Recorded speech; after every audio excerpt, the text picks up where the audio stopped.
This is Comic Picks by the Glick. Jason is here. Yep, I am. This week, since we're in the heat of election season, so we talk about election and business-related comic books and manga. Oh, that sounds boring. Yeah. I didn't know they had comic books and manga that were outside of, like, the senator from the X-Men, you know. Yeah, that's pretty it. But the thing is, yeah, that's absolutely true. They do. Problem is, well, they didn't really sell that well. That's the thing. That's the reason why you've never heard of them. Okay. But they exist nonetheless. They exist nonetheless. And what do you got on the plate? Okay, first up is Eagle, The Making of an Asian American President by Kaiji Kawaguchi. That's what we need. We need an Asian American president. Yes, we do. Especially if it's anything like the main character from the series. His name's Kenneth Yamaoka. He's a lawyer, U.S. State Senator from New York, and guy is deviously clever. He's extremely good at analyzing any situation, knowing exactly what to do in any given situation, how to turn it to his advantage, and even when the odds are against him, he knows how to properly spin things in his way. All right, and he's a good politician. Yes, he's great. I mean, it's like you look at this guy, I've heard some friends tell me something like, yeah, he's almost too good. Wonder what kind of ulterior motives does he have? Mm-hmm. And this guy's he's not the cleanest guy in the bunch, because basically the thrust of the series is focuses on this Japanese reporter named Takashi Joe, who's been summoned to the U.S. to run press coverage for a Japanese newspaper on Yamaoka's campaign. The reason that he's been summoned there is because he's actually Yamaoka's bastard child. Mm. So basically, the series focuses on it's mostly seen through Takashi's eyes as he witnesses the Yamaoka's rise to become the Democrats' candidate for the presidency, and also take on the Republican candidate for the presidency as well. Now it's the series was published in the U.S. around the year 2000. There's a lot of parallels from that particular election. Yamaoka basically takes on our version of Al Gore. Okay. It's known as Albert Noah here. And he's basically put up against an idealized person of the Republican Party. I can't remember his name right now. Basically, he's an old guy. He's a former astronaut, war hero. It's this kind of embodies all the things that the Republicans stand for. Mm-hmm. And so it's fun seeing. It's great seeing him seeing Yamaoka work the system to his advantage.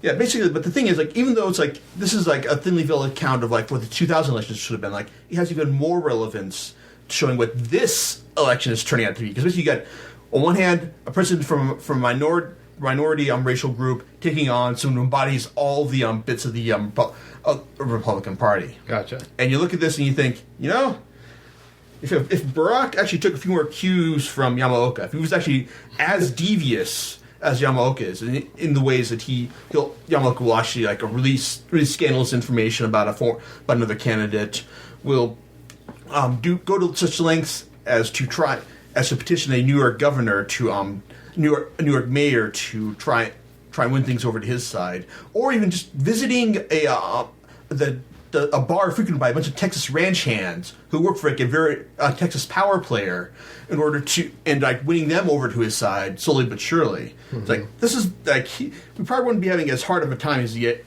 is against McCain right now. Mm-hmm. But still, it's a fascinating read, and it does tend to drift into melodrama a whole lot because there's lots of angst. Takashi has lots of angst over the fact that his dad is basically that this is his dad now. This devious Politico is his father figure. Yeah, and also just from some of the various scandals that are up in front of Yamaoka's campaign. He also winds up being revealed having some kind of affair with someone else. So as usual, that's the usual political fodder, right? Yeah. Indeed. Yeah, and it's pulled off pretty well. Some people have called it democratic wish fulfillment, such as in the way I described it. It's like Yamaoka winning over a bunch of Texas ranch hands to his cause. But I think it works because it's not just like he shows up and they're converted. No, you get to see Yamaoka work for every single thing he accomplishes here.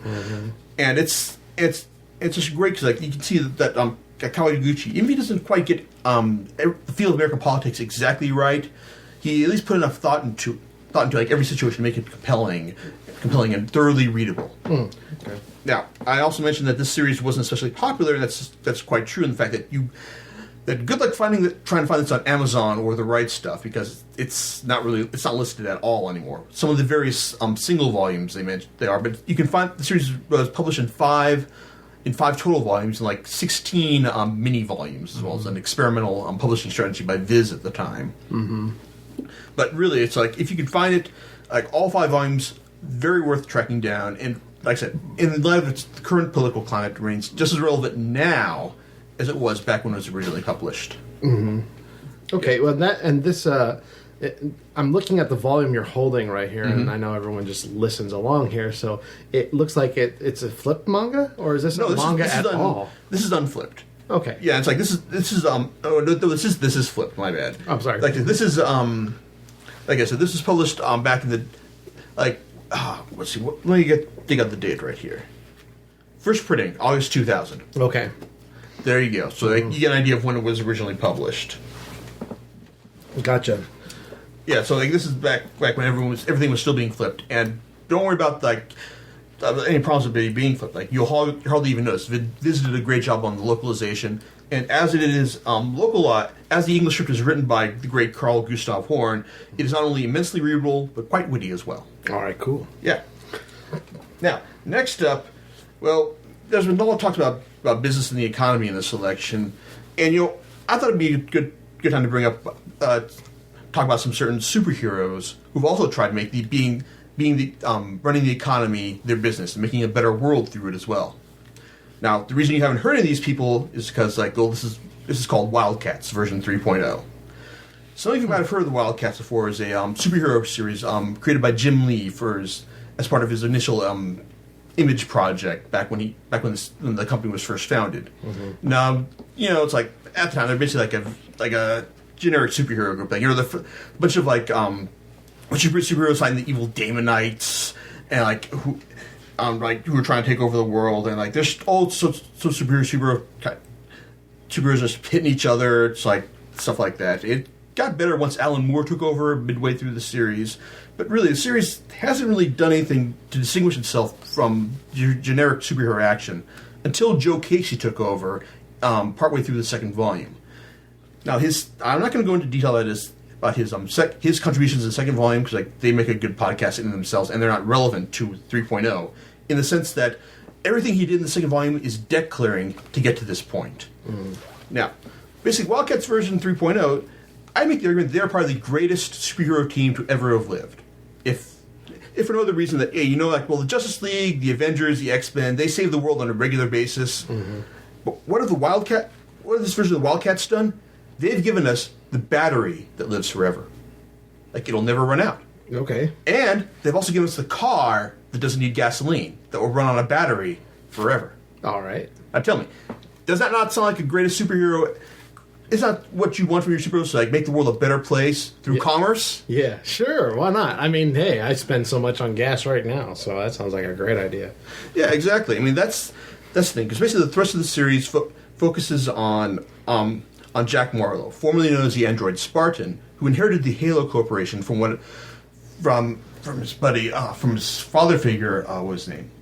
Lord M. He's an alien half-breed who was basically trying to help fight the evil Damonites. And after he ascended to a new plane of existence, he left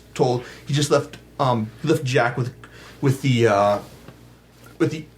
left Jack the Halo Corporation with the instructions: make a better world. Wildcats version 3.0 basically focuses on Jack's efforts to make this better world through commerce. He's running the Halo Corporation and trying to free everyone from the shackles of corporate greed and inhumanity through basically making all these inventions that are going to like make the world a better place. Mm-hmm. Now, help him along the way. He's also got his help of his mercenary buddy, Cold Cash, known as the Grifter. Now, if you're wondering why he's named Cold Cash, well, he was created in the 90s. Okay. Yeah, that's what they were naming their superheroes back then. And he's also got the help of Agent Wax. Remember the National Park Service? Well, you expect them to just watch parks like Yosemite and Yellowstone, but no. Like aside from that, they're also running oversight on like all the superhero activities in the U.S. And Wax is Marlowe's mole in the system, and he's also got hypnotic powers as well.